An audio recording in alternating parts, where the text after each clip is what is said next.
Estimado Ramiro, muchas gracias por acompañarnos. Usted es un reconocido analista político, un reconocido personaje en la política ecuatoriana y un gusto que nos acompañe el día de hoy. Muchas gracias, Verónica, muchas gracias. Mire, nos gustaría saber, Ramiro, cuáles son sus expectativas respecto al desempeño que podría tener el Daniel Noboa y Luisa González en el próximo debate presidencial. ¿Cómo usted lo ve? Bueno, esperemos que el debate nos dé algunas luces adicionales, a pesar de que a mi juicio hay absoluta claridad respecto a lo que representa el presidente candidato Noboa, de lo que representa la señora Luisa González, que ahora la conocemos con el seudónimo de Rana René, que sale de los chats de Verduga y de toda la podredumbre que el Ecuador ha conocido estos días. Un debate entre dos personas habrá más tiempo para que puedan desarrollar sus ideas, para que puedan precisar conceptos. No creo que un debate tenga una gran influencia en el final de una campaña. Eso puede suceder en Estados Unidos, en Alemania, en España, pero aquí es tan cerrada la disputa que lo que va a hacer cada sector es ratificarse en sus propias convicciones. Y quizá aquellos sectores que todavía no deciden o aquellos sectores a los que la candidata y el candidato deberían enviar sus mensajes para persuadirlos, probablemente no estarán ni siquiera conectados, porque los sectores sociales que no deciden, por ejemplo, que están en disputa, son en la sierra, en el sector interandino y campesino, y en la costa, en los sectores rurales, que con el invierno, las precipitaciones tremendas que se han producido estos días, no sé si la gente vaya a estar con los ojos y oídos en el debate, pero esperemos que ese debate sirva de ciertas luces y sea de carácter elevado, es decir, culto, conceptual, y que no caiga pues en vulgaridades o adjetivaciones de lo que la política ecuatoriana está bastante contaminada. Y es por eso justamente que el debate abordará 5 ejes temáticos, ¿verdad? Que son educación, salud, seguridad, economía y gobernabilidad. Esos serán los 5 ejes temáticos que van a abordar dentro del debate. ¿Qué aspectos específicos espera que cada candidato destaque en estos temas? Que le digan la verdad al Ecuador sería ya suficiente. Sí. En materia, por ejemplo, de educación, el Ecuador no debe olvidar que durante los 10 años del señor Correa se utilizaron los contenidos de la educación primaria y secundaria como un modelo de ideologización.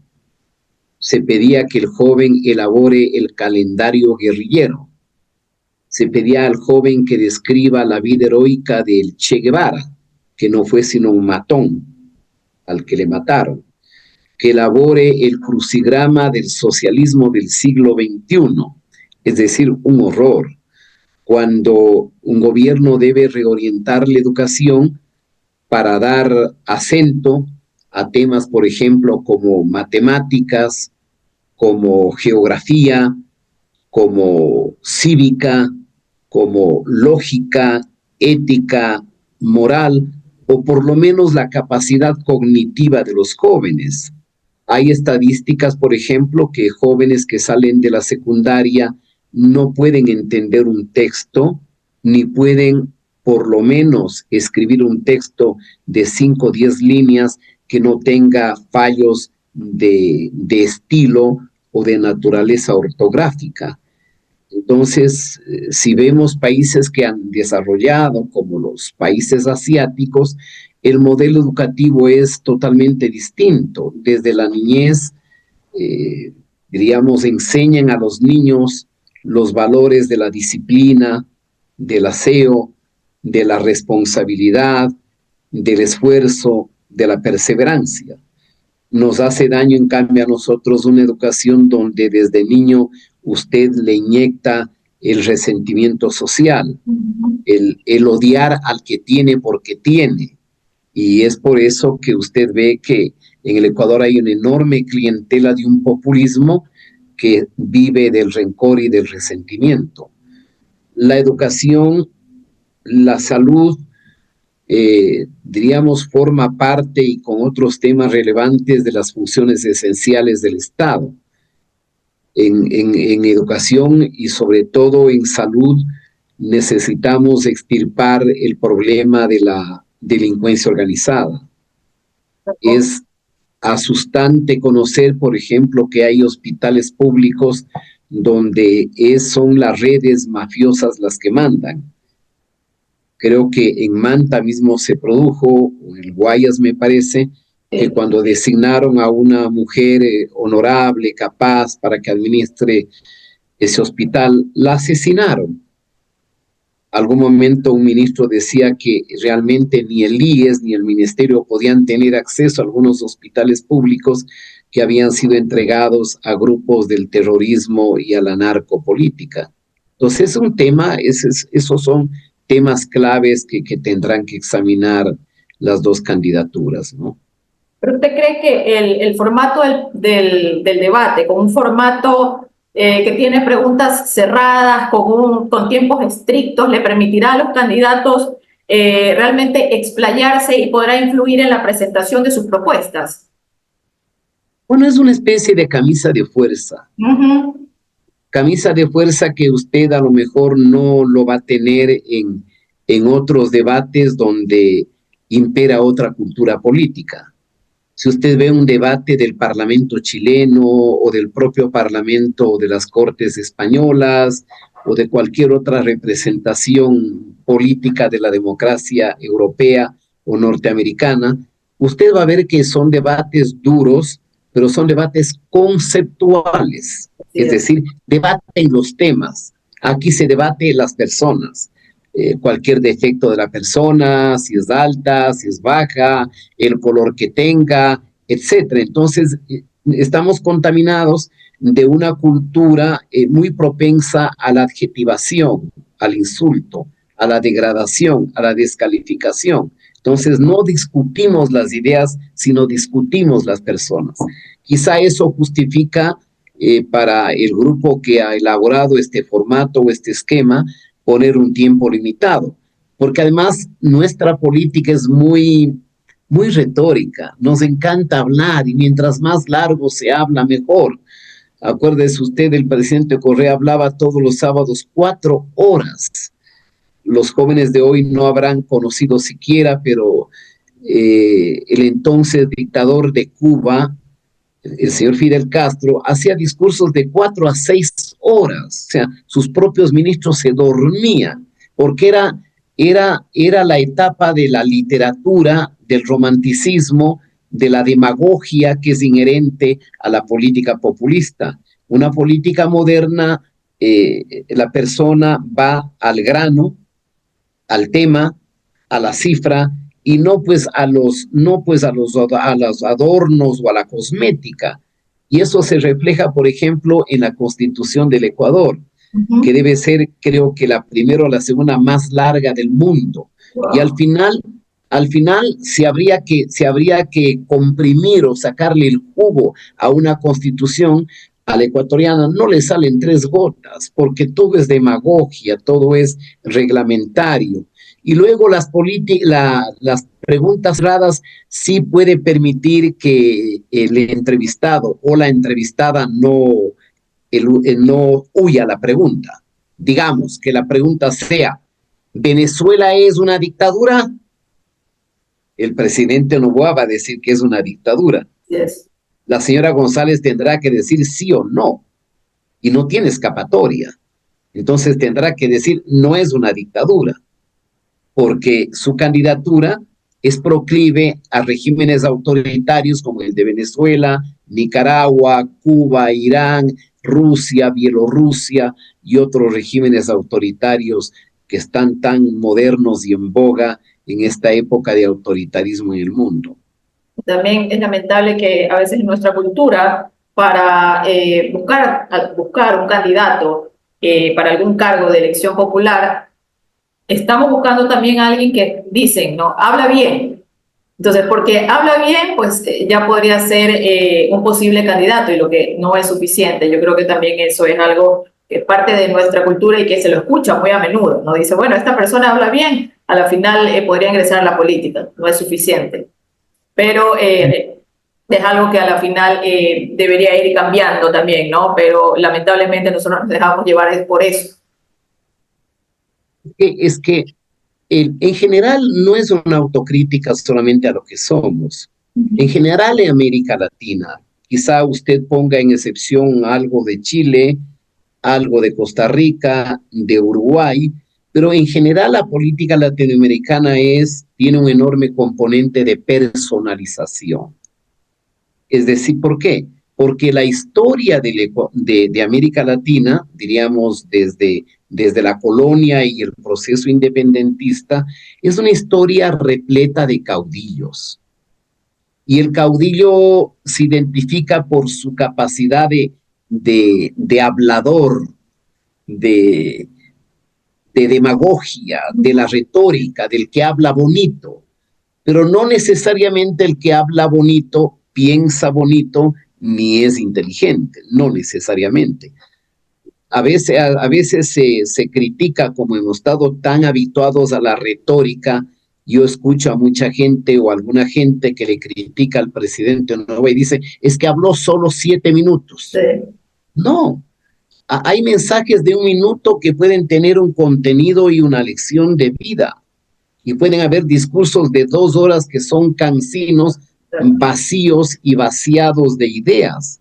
Entonces, claro, hay una frase de más de un filósofo que dice que una representación política es un poco algo parecido al espejo en el que se mira una nación.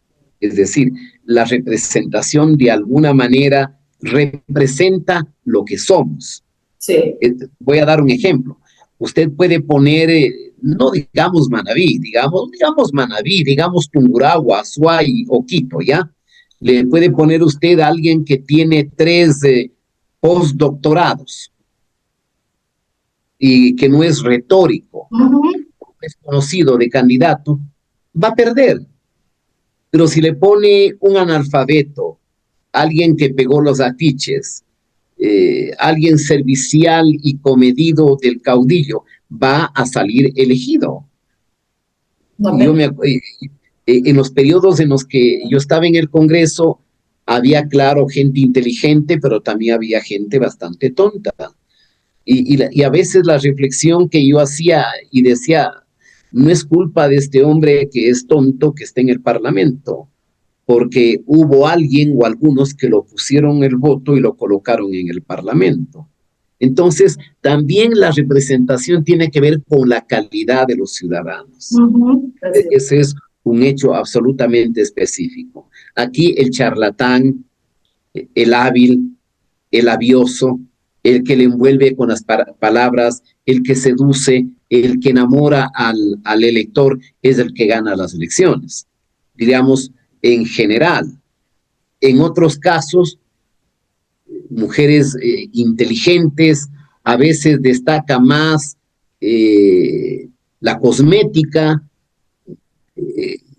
destaca más el cómo baila, o a veces hay candidatas que parecen más bien modelos de pasarela, donde no enseñan ideas, sino enseñan casi toda su humanidad.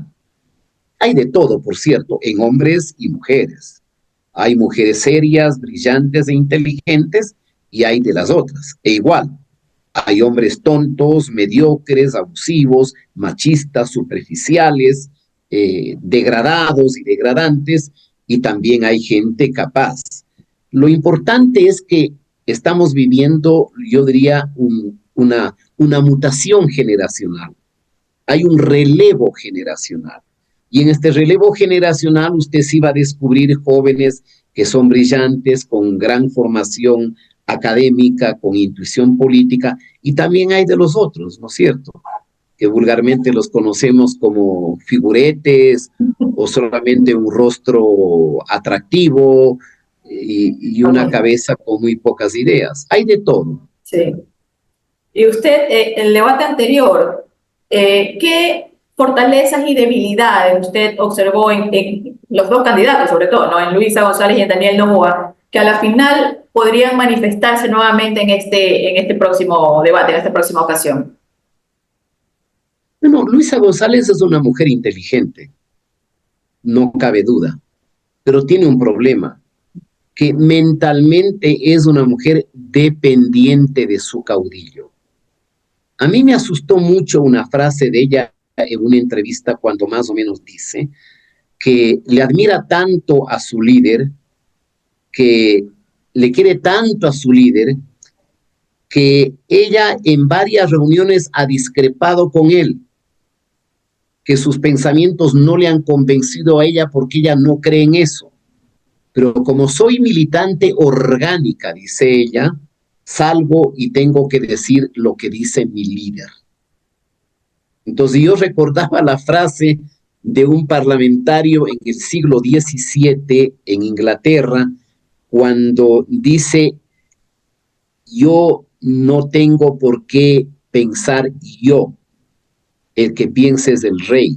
Entonces era el parlamentario del rey que no necesitaba reflexionar, que no necesitaba capacidad cognitiva, sino solamente repetir lo que decía el rey, porque representaba al rey. Entonces, la señora González tiene su retórica, pero tiene también ahí discordantes circunstancias y contradicciones, que dependerá de la agilidad mental, que definirá pues de cierta astucia o de cierta malicia en el candidato Noboa como para que le pueda hacer ver. Le voy a dar un ejemplo. Ella dice que está totalmente por la dolarización. Bueno, ¿a quién le creemos? Cuando el señor Correa dice que la dolarización es la peor decisión, que el que plantea la dolarización es un traidor, que es la decisión más pésima que se ha tomado en América Latina. Y cuando el señor Arauz dijo que va a crear el ecuadólar, y cuando dos legisladoras, entre ellas la señorita o señora Cabezas, me parece, dicen que tiene que haber una nueva moneda paralela al dólar que se llame ecuadólar. Entonces, ¿a quién le podemos creer? ¿Le vamos a creer a la señora González cuando ella cree que su líder absoluto es el poseedor de la verdad?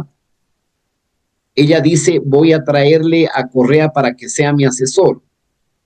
¿Va a romper el ordenamiento jurídico cuando Correa es un sentenciado? Y cuando en el referéndum del 4 de febrero del 2018 los ecuatorianos casi con el 70% de votos se lo proscribió de la vida política como sanción por los delitos que ha cometido en materia de patrimonio público? Ya lo dijo, le voy a devolver a México al señor Glass, pero tiene dos sentencias. No es un perseguido político, es un delincuente confeso. Tiene un tercer proceso y usted es manabita y sabe que gran parte del dinero del terremoto no fue a donde debía ir. Todavía hay gente que vive en carpas. Sí, lamentablemente. A lo largo de la vía de la costa del Pacífico. Sí. Entonces, claro, ¿a quién se le va a creer? Probablemente va en la línea de decir que todo el problema de la sequía fue responsable el presidente. Solo falta decir que el problema de las inundaciones ahora también es de culpa del presidente. Entonces, ¿qué le puede achacar a alguien que no está 2 años en el poder, una persona que fue corresponsable y estuvo en el alto mando del Estado durante una década? Es decir, no sé cuán creíble puedan ser las aseveraciones de ella, sobre todo cuando le ronda a ella un círculo de corrupción. Y cuando me refiero a círculo de corrupción, me refiero a Glass, al propio Correa, a la cantidad de ministros, de gerentes, de directores, de empresarios que estuvieron al mando de empresas públicas que están sentenciados, procesados, escapados, huidos, escondidos. Bueno, ¿qué puede decir? Ella podría tener momentos de apuro, pero claro, también eso depende, reitero, de la malicia que tenga el presidente. En cambio, el presidente es un joven de pocas palabras. Sí. Claro, pero también es un hombre que destaca. De Por acción. eso en el debate anterior entre 16 candidatos, él daba respuestas cortas, sin mucha fraseología, muy específicas, muy concretas, con cifras, y ese debate pues lo elevó hasta que pasó a la segunda vuelta y triunfó en ella. ¿Y usted cree que este debate podría incidir también, tal vez, en los votantes que aún están indecisos? Que según las últimas encuestas que se han visto, hay un alto porcentaje de gente que aún está indecisa y que no sabe por cuál de los dos personas votar, o también el voto nulo, que es la otra opción, que también hay un porcentaje todavía de personas que están pensando en votar nulo. ¿Usted cree que a partir de este debate podría incidir en esa votación? Porque ese voto indeciso, creo yo, y ese voto nulo podría también marcar una diferencia, ¿no? Entonces, ¿usted cree que este debate sí podría incidir en que el votante a la final ya se decida definitivamente por uno de los dos candidatos? Bueno, el debate no va a determinar, perdón que redunde, en forma absoluta el resultado electoral. Sin embargo, un debate sí influye, Claro. sí incide, Como el y caso. sobre todo puede incidir, digamos que en aquel que se abstuvo de votar, en una capa del ausentismo o de los indecisos. Por eso usted verá que en este momento hay una guerra, no diría subterránea, una guerra feroz en el mundo digital. Usted va a ver pues a la mañana un video de una señora que se le presenta un fantasma y la señora dice que la desdolarización es un fantasma, que ir hacia Venezuela es un fantasma, y 2 horas después con inteligencia artificial usted tiene otro video que dice lo contrario. Entonces, este es una guerra también digital. Y claro, los usuarios del mundo digital son gente que ya está decidida. ¿Ya? Ese es un punto. El otro punto, de los 13 o más millones de electores, ¿cuántos verán el debate? Digamos que vean la mitad, que sería una cifra gigantesca, que usted tenga 7, 8 millones, o 12, perdón, 6 o 7 millones de gente que está viendo televisión, escuchando radio o siguiendo por las redes sociales el debate. También lo que cuenta es lo que viene después del debate. El post-debate. Lo que los teóricos llaman el post-debate. O el post-debate donde impera la posverdad, que es la mentira.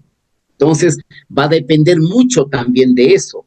Y en esa materia no se puede desconocer que el correísmo tiene una gigantesca maquinaria, un ejército de troles, de cuentas falsas, de fake news, que puede tener un torrente gigantesco. Pero ¿sabe qué? Algo que va a incidir, creo yo, va a reproducirse el escenario del año 21. Es mi predicción de análisis. ¿Ya? ¿Qué quiero decir con esto? Que probablemente más va a pesar el anticorreísmo en la segunda vuelta. Es decir, si el presidente Noboa triunfa, como me parece que va a producirse, a lo mejor un triunfo no tan amplio, pero diga usted de 1 punto, de 2 puntos, esos 2 puntos no son gente convencida por el candidato reelegido. Es gente que está convencida en que los otros no regresen al poder. Entonces, no va a ser un voto a favor, sino no será un voto de adhesión a Noboa, sino un voto de aversión y de rechazo a Rafael Correa, que es realmente la figura que espanta, que genera temor y sobre todo que genera mucho dolor a nivel general del país nacional, pero particularmente en la sierra y específicamente en la población indígena que fue absolutamente perseguida. Por eso usted ve que el señor Issa, que sacó el 5.4 del porcentaje electoral, no hay una sola organización que le haya apolitado y se siente absolutamente solo y ni siquiera la candidata Luisa González le ha dicho, ok, yo voy a anotar y estoy de acuerdo con las exigencias de ustedes, porque son exigencias extremas que no permiten el crecimiento ni el desarrollo nacional, no permiten tener una minería, diríamos, amigable a buena escala, que no afecte la biodiversidad ni las fuentes de agua y tampoco van a permitir inversión o incremento en la producción petrolera, porque señor Issa cree que el dinero del presupuesto cae del cielo como el dinero que tiene le cae de las fundaciones que le apoyan. Así es. ¿Y usted cree que considerando el contexto actual del país, ¿no? ¿Qué temas cree que deberían recibir mayor atención por parte de los candidatos durante el debate, o basándose obviamente en los 5 ejes temáticos? Yo creo que hay temas como el de la salud y el tema sanitario, que es absolutamente serio. Los candidatos deberían decirle con absoluta claridad al Ecuador qué piensan sobre el Instituto Ecuatoriano de Seguridad Social. La seguridad social en el Ecuador, tal como está, es casi inviable y cualquier momento colapsará. La seguridad social tiene que ser, diríamos, más profesional y menos botín político del gobierno de turno. Deberán hablar la necesidad de cooperación internacional para enfrentar el problema del crimen organizado, de la violencia y de las mafias, porque este problema es tan grande, pero tan inmensamente grande, que yo le decía que necesitaremos por lo menos una generación para que este problema esté controlado, porque las mafias en el Ecuador manejan más de 30.000 millones de dólares al año y el 75% de la cocaína que llega a Europa proviene del Ecuador. Entonces, si el problema del mundo criminal y mafioso es un problema global y es un problema multinacional, el crimen organizado, también la lucha contra el crimen organizado tiene que ser multinacional, necesita la cooperación internacional. Y usted ahí ve, por ejemplo, que el correísmo ni siquiera quiso que los militares salgan a las calles. Entonces ese es otro tema donde debe haber claridad. Un tercero o cuarto tema que debe tener atención de los candidatos es la necesidad de la flexibilidad laboral. En todo el mundo hay trabajo por horas. No tuvo sentido el hecho de que la gente por miedo haya rechazado. Cuando el migrante va a Europa, Italia, Francia, España o Estados Unidos, trabaja por horas. Y le va tan bien que tiene el Ecuador el privilegio de recibir 4 a 5 mil millones de dólares en remesas de nuestros migrantes. Pero aquí se oponen al trabajo por horas. Es decir, yo creo que deberían ir a los temas sustanciales. Por ejemplo, el tema tributario. Usted ve una candidata, Luisa González, que le ofrece al Ecuador bajar 2 puntos en el IVA. Eso hizo que el riesgo país, que estaba en 700 puntos o 800, suba a 1.300 de nuevo. Y no es cierto, no lo va a hacer. Acuérdese usted cuando en el 2007 el señor Correa ofrecía bajar el IVA al 10%. Lo tuvo que dejar en 12 y subir en 14 durante un año por el terremoto de Manabí, del cual recaudó 3.000 millones de dólares, de los cuales casi se robaron todo. Así es, y en este momento, como diríamos, comúnmente no hay plata, el gobierno no tiene dinero, bajar el IVA pues sería realmente imposible, ¿no? En la situación actual que se encuentra el país. Y usted, ya hablando justamente de algo que conversamos hace poco, la guerra digital, ¿usted qué papel considera que jugarán las redes sociales y los medios de comunicación en la difusión y análisis del debate? Yo creo que el post-debate, como hablábamos, siempre es muy importante, el antes, el durante y el después. En este momento, ¿qué papel considera usted que jugarán las redes sociales para ambos candidatos? Creo que los dos candidatos manejan un aparato comunicacional bastante importante, entonces será una guerra digital también bastante interesante. Sí, su pregunta es súper chévere y es medular.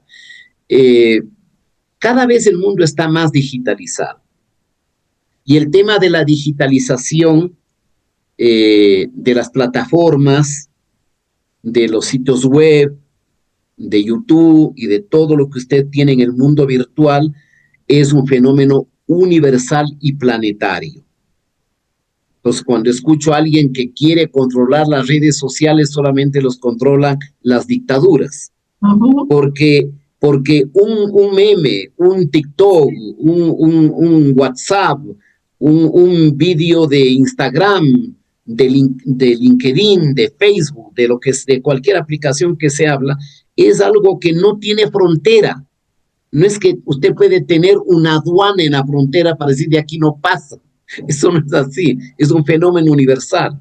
Entonces, va a tener mucha incidencia, pero yo le diría a usted que las redes sociales se parecen también, diríamos, a cuando un río se desborda. El río trae mucha agua, pero Sí. trae mucha turbulencia, mucha basura, mucha piedra, muchos árboles, muchos arbustos, animalitos muertos. Es decir, usted tiene que escarbar y verificar la información. Ahora, con la inteligencia artificial, con los memes y con tantas aplicaciones, uno tiene que distinguir lo que parece ser real y lo que probablemente es falso. Ya, entonces las redes impresionan, pero las redes tienen una característica, la característica de la fugacidad. Es decir, son segundos y minutos y luego tiene otro y otro tema. Y cuando la gente quiere informarse de algo serio, ¿qué tiene que hacer? Abrir el Mercurio en Manta, ¿no es cierto? Sí.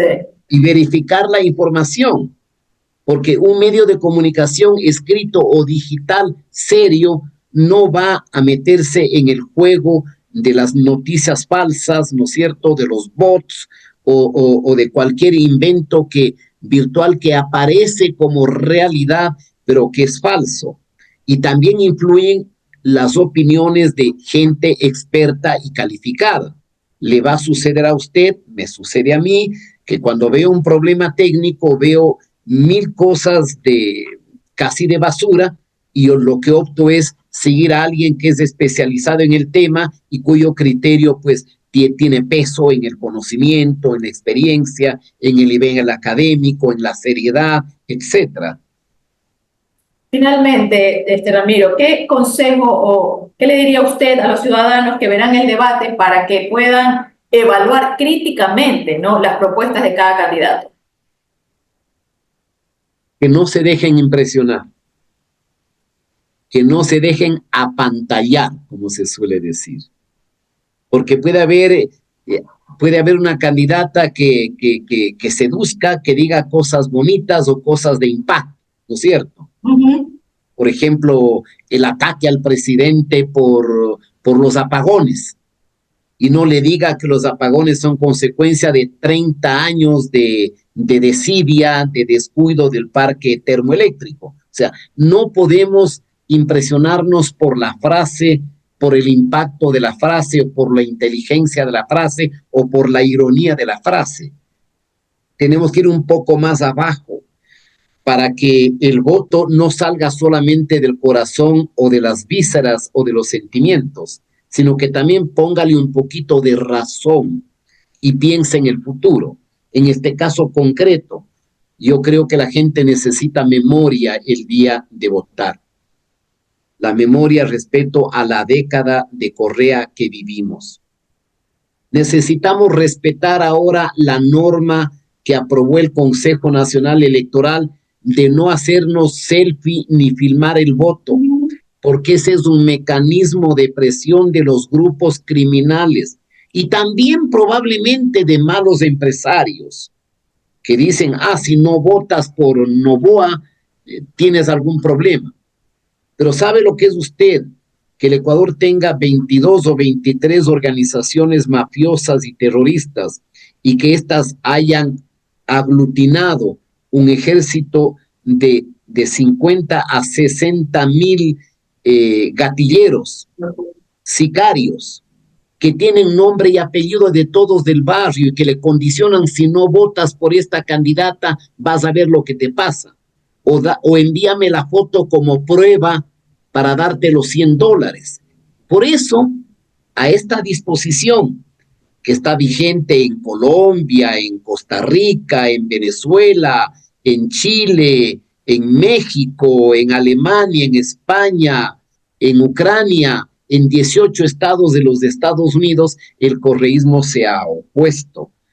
Y este es un precepto que es para impedir que los grupos criminales incidan en el proceso electoral, pidiendo, diríamos, como prueba de amor, como prueba de su testimonio, el video, a cambio de no violentarles, de no pegarles, de no castigarles, o simplemente como una forma de comprar votos, como hacía el viejo político de los años 30 o 40 en el Ecuador. Recogía las papeletas de los pobres y decía: dame la papeleta, te doy 40 centavos de azúcar, te